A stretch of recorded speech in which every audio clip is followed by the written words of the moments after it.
Hi, this is Mrs. Duncan. In this video, I wanted to go over the main points that are in the Cengage chapter for our assignment this week, Chapter 4, Experiencing and Analyzing Plays. Our study for Theater 120 online, Theater Appreciation, is really focused on experiencing plays. A little bit of analysis as well, and just how do we think about these. So we'll have some chapter studies, but we're about to begin our first play study.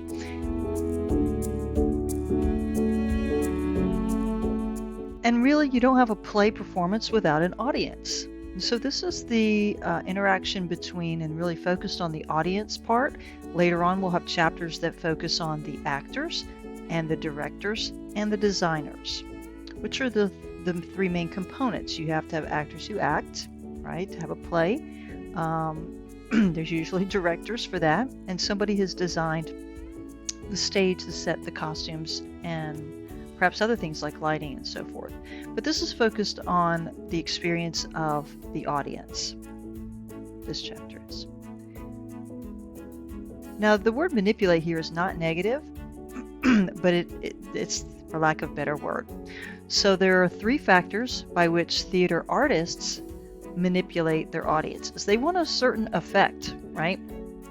It's not real, but audience or plays are considered mimetic, which means they imitate real life. And yet we know when we're watching them that they're not real. It's kind of like when we go into a movie theater and they turn off the lights and they open up a big screen, and the bigger the screen, the better, so that we get this feeling or illusion of being there with them. Well, you are actually there with them, and that's the thing that's different about theater. It's live. You are with them in the room, and so they manipulate a little bit of it in a different way. First of all, there's group dynamics.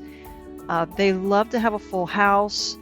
There's a different effect on the audience when from night to night. I mean, every play performance is its own organic experience. It's not a video that you rewind and it just plays exactly over and over. Sometimes the pace is different, sometimes the energy levels are different, but for the audience, how they respond is also different. And so group dynamics really affect and is about how people function when they're in a group. And even if you don't know anybody else in the audience, if they start to laugh or giggle, it's kind of like you're more likely to laugh and giggle, like it's okay. If other people start applauding, then we tend to join them, right, and start applauding as well. If people stand to give an ovation, other people stand as well. And you have experienced that maybe at church or an athletic event or concert. There is a dynamic that's unique when we're in a group. And in that, typically emotions overcome our intellect because we're more engaged, and laughter is what I mentioned a while ago, becomes kind of contagious. And so if you kind of get the ball rolling, sometimes audience members will laugh even when it's not completely appropriate, just because someone kind of got started with it. So that's the first one. So the actors will really try to play to the audience, try to engage them that way. The second one is called the willing suspension of disbelief. All right, it's like it's not happening. You don't believe that's really happening right there, but you are willing to put that aside. And so we go in, we know it's a play, we know it's a performance, not the real thing, and we're willing to kind of enter in as if it were real, accept the world of the play, that there are some things that, especially like we can't make real on stage. It's very difficult to do live animals on the stage or real fire. I mean, it can be done, but to depict the flames engulfing something, that's not something we try to usually do on stage. We give the appearance or illusion of it. And so we know it's not happening, but we enter into the world of the make-believe world of the play. The third one is the opposite of this, and it's really hard for us to do this the first time we experience a play, but it's called aesthetic distance, and it's our ability to do the opposite of entering. It's to remove ourselves emotionally and sit back and kind of analyze and evaluate the performance in the play, and you really don't enjoy it as much, but it is something that happens maybe the second or third time around. Or if someone is very in the theater world and they attend a lot of times they'll move into that. It's sort of that critical thinking, analytical mode. And so they're like, oh, they can immediately start evaluating and thinking about it. But for most of us, we go in to enjoy it, experience it, and we have those other, two things. But this is just a different way to kind of detach from it for the purposes of evaluating it. Now, plays can go for two different types of participation. Most of us are probably more familiar with what's called the representational theater, where we kind of ignore each other. We aren't really there, like in their world. We're in the room, but we know what they're presenting is from a different time and a different place. For example, any kind of Shakespearean play, Romeo and Juliet. It could be modern play. It's like we're looking in. It's like when you're watching television and they don't really turn around and speak to you on the camera, right? And that's sort of traditional. We're watching, they know we're there, but they don't speak to us and acknowledge that we're there. But in more recent years, there's been more interaction between the audience and the actors on the stage, and that's called presentational. So there's only a difference of two letters, but they are being theatrical, but they really try to get you to participate and be a part of it. So those are just two different ways you might participate in a theatrical performance. But don't expect a lot of the presentational unless, and they do it more with the little children's theater because they really want to engage them. But your traditional theater is representational. Now, what's the etiquette? Yes, there is etiquette. Etiquette is kind of expected rules, how to behave. What are the manners? How to behave in live theater. And there's things you have to think about that you may not have to think about at home, right? Watching a movie from home.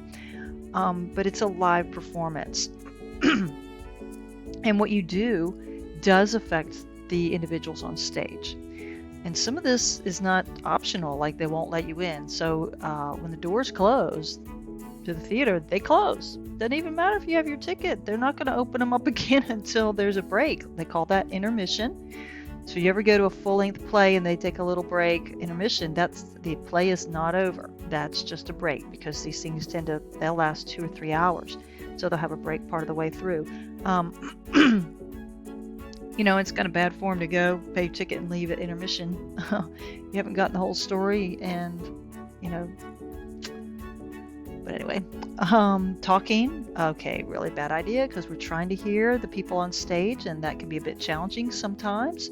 So talking, they'll even come, I know I've been to a Red Mountain Theater production in summertime and somebody had their cell phone on and then the usher lady came over and said, you have to put that away. And if you were talking and making a disturbance, I know they would come and say something too. Because it's just, people paid money to come see this and not be disturbed by you. It's not a baseball game. It's not a basketball game. And yeah.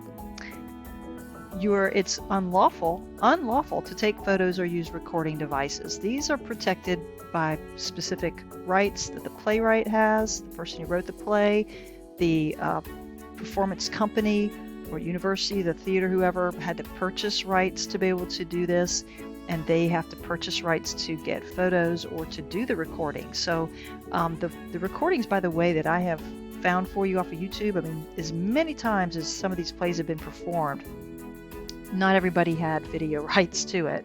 So it was hard to find some decent videos of real live play performances because they're meant to be live, and it costs money to have the rights to record those and put them out there like that. Well, in a sense, we're all critics because either we like it or we don't, but there are some different categories of formal critiques. You're probably familiar with movie reviews and movie critics, And that is a short evaluation, like thumbs up, thumbs down, maybe a couple paragraphs that let others know, hey, whether you should go see, in this case, a play. In movies, it would be whether you should go spend the money, to see this movie or not. And it is usually a paid opinion. Now, we have reviews now you can get because of the internet. Anybody can review it and post it, say what they like or did not like about it. Not everybody has, there's popular opinion. There's people who are paid professionals who, follow these genres, and that doesn't mean necessarily we agree with them, but that's what that kind is. There's that. Then there is something completely different called dramatic criticism. And if you've taken your English 102 or a literature class that covered some drama, you might have come across some of these. This is the academic level where it's deeply analyzed within its period of theater history, or like a piece of literature. It's analyzed, so that says it's discriminating but often scholarly interpretation and analysis of a play. We won't really be getting into that. It's just distinguishing that there's different levels of criticism there.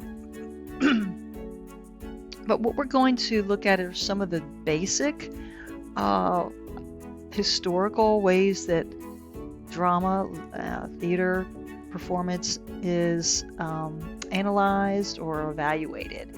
And the key is to ask the right questions. And anytime you answer them, to include examples from the play itself that lead you to your answers or conclusion. And so this is going to be key. This is this precedes our first play study, and we will be having a discussion each play that we have. And so I'll ask you in some way to respond to some content in the play, tell me something about it, and make some types of judgments about it. And you always need to include some examples how you came to that conclusion. All right, here's some general ones. Someone way back from Germany called Goethe. He also wrote a very famous play version of the story of Dr. Faustus called Faust. And so he established kind of the three essential questions that dramatic criticism should address. Okay, so this is thinking of it as art. A lot of times when we go, we want to be entertained, right? But this is a fine arts elective. It's theater appreciation as an art. And so this is to consider some things that we wouldn't be necessarily on our list, right? We want to go, we want to know if it's funny, if it was moving and compelling, entertaining. These are questions for theater as art. So what was the artist trying to do? And there are multiple artists in this.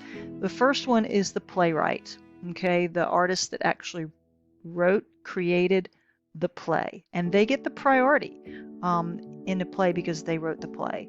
Then you have the actors as artists trying to convey that character and that story. What are they trying to do with that storyline and with that character? We'll look at that more in the chapter on acting. How well has the artist done it? Now, if it's reached a certain level of being literature and being enough to be criticized and in this sort of academic way, it's done it pretty well, but not everyone does it equally well. So some of the times we'll be comparing some performances, not for trifles, but when we get to Hamlet and Dollhouse even, and then Fences, we will have more than one, at least little clips where we compare and see, got to get an idea of who we thought did it better.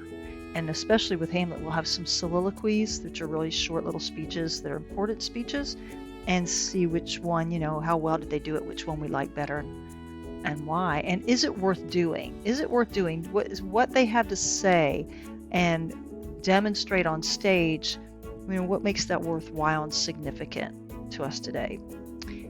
Further back, we go back to if not the earliest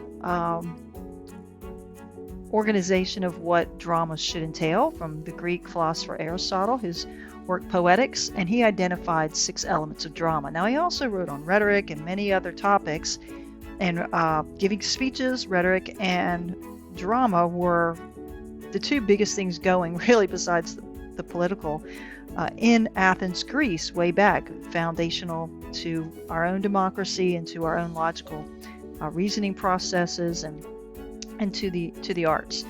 So he observed some of the best theater that's been around, and we will be looking at one of those plays, Sophocles' very famous play, Oedipus the King.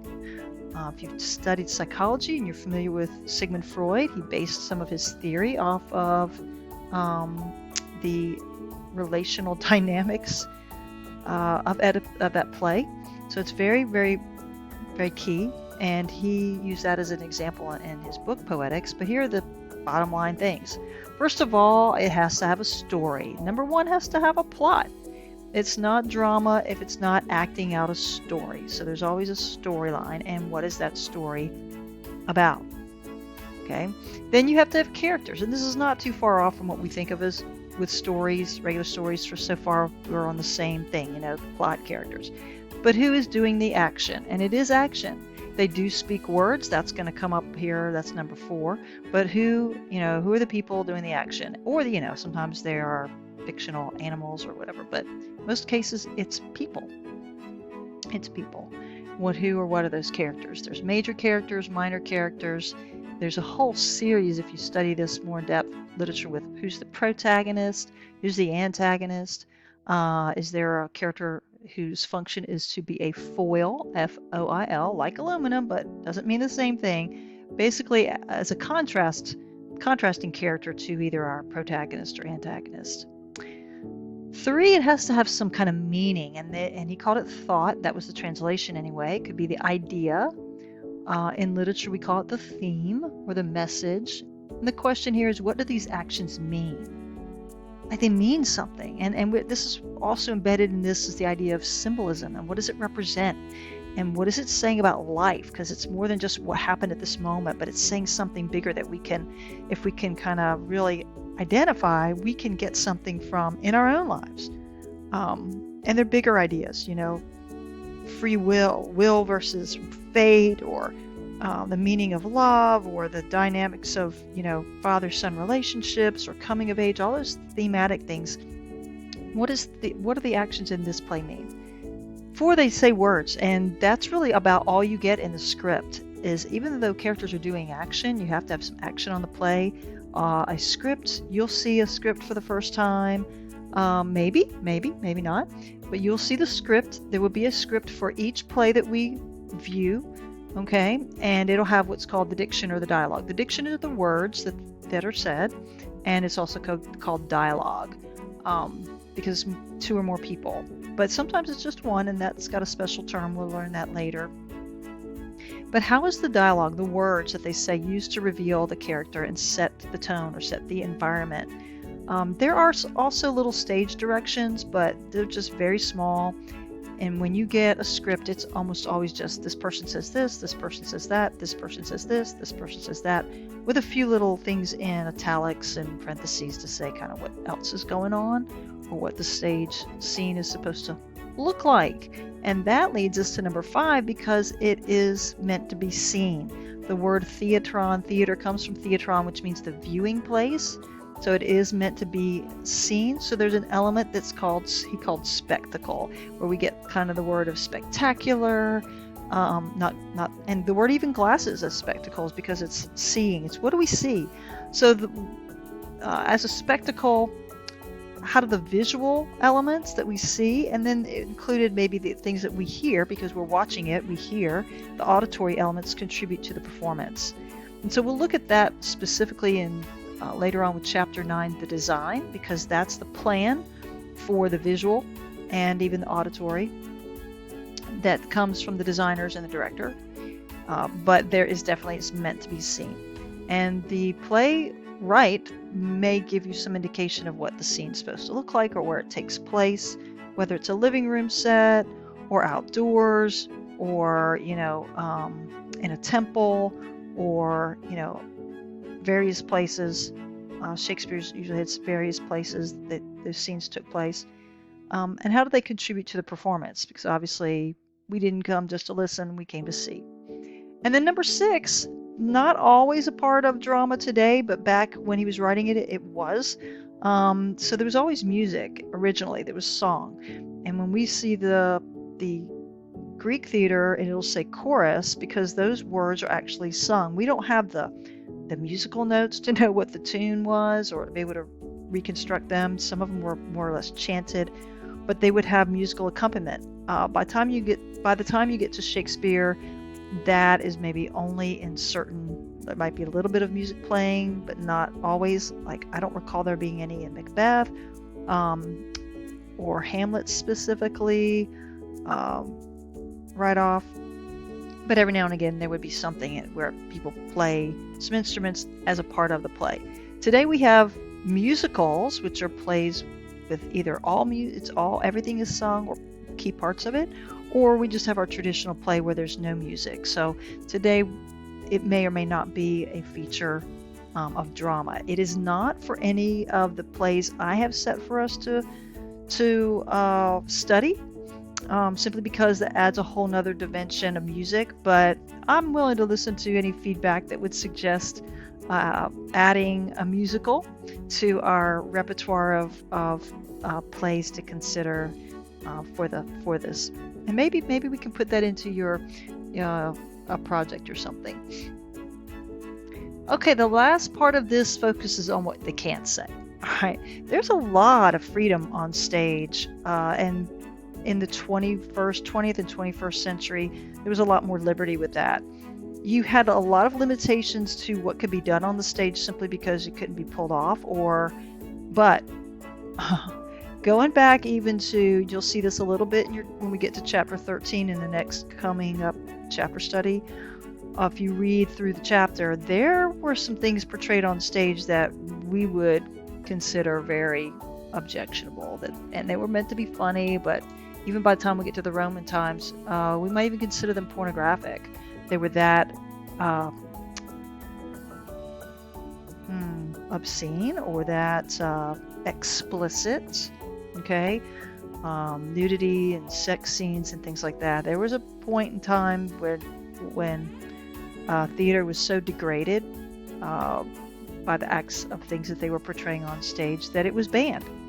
The Roman Catholic Church came in the medieval times and shut the theater down because, this isn't quality, this isn't helping us, this is just deplorable, and they closed it down. And then they reopened a little bit of theater that was geared toward, acting out stories from the Bible. So it was limited plays during the Middle Ages. It opened back up, hit a high point during Shakespeare's time. He has all of his love scenes are only talked about. They don't do them on the stage. Romeo comes from Juliet's bedroom saying, you're the most wonderful person ever and I enjoyed being with you. But then they move on. They don't depict anything or say anything inappropriate. They might have innuendo. There might be a little something that usually escapes our notice, but nothing usually objectionable, especially by today's standards. Then about another 100 or so years, it just kind of descended, or even less than that, and the Puritans got in charge and they just closed the theater down. Just didn't think that kind of stuff should be going on. So it's gone back and forth. And so the issue with us today still is, well, what's okay? And censorship is when you restrict images or words. Sometimes you alter them. What can you do to change it to make it acceptable? Or just, it can be the most negative is to suppress information, and that's where we get the negative idea of censorship, of just shutting down things that should be said. But censorship also comes into play with what's appropriate and what isn't appropriate. So what are our laws? Well, in our First Amendment gives freedom of speech that we can apply to the arts, that the Congress shall make no law that respects an establishment of religion or prohibits free exercise, or abridging the freedom of speech, that's the one that applies to the arts, or of the press, or of the right of the people peaceably to assemble, or to petition the government for redress of grievances, complain, basically. So freedom of speech. Now, that's our fundamental freedom, and then there are things that they, over time, have decided it does not mean, okay? There are exceptions. So, because you can't just say anything and it'd be okay. That's not what they meant. So they came up with, defamation. You cannot I know it happens on Facebook, but it's really not, cannot state publicly or publish alleged facts that are false that can harm the reputation of another. So if you ever hear about lawsuits, we sued them over what they said. That's why they can sue, because it's against the law to defame. Sedition and incitement to crime. If one's words incite another, like provoke someone to commit a crime, you may be in violation. So there's some of that that's happened, in accusations of that in recent months or in the past year. It doesn't mean, the exception is church and state. So, the church can criticize the state, but anyway, it's not really, there's a freedom that the church has. Obscenity is not protected. Okay, so, you can prohibit people from using, things and say they can't say, well, I have freedom of speech. Well, we have freedom from your speech too. Breach of the peace. This happened one time when a guy got on the radio. It's very famous, Orson Welles, and it was in the early days of radio, and he was enacting a fiction, a radio broadcast, as if Earth was being actually invaded, but people listening thought it was real, and it messed with everybody. Yeah, so I said, no, you can't do that. That's not freedom of speech either.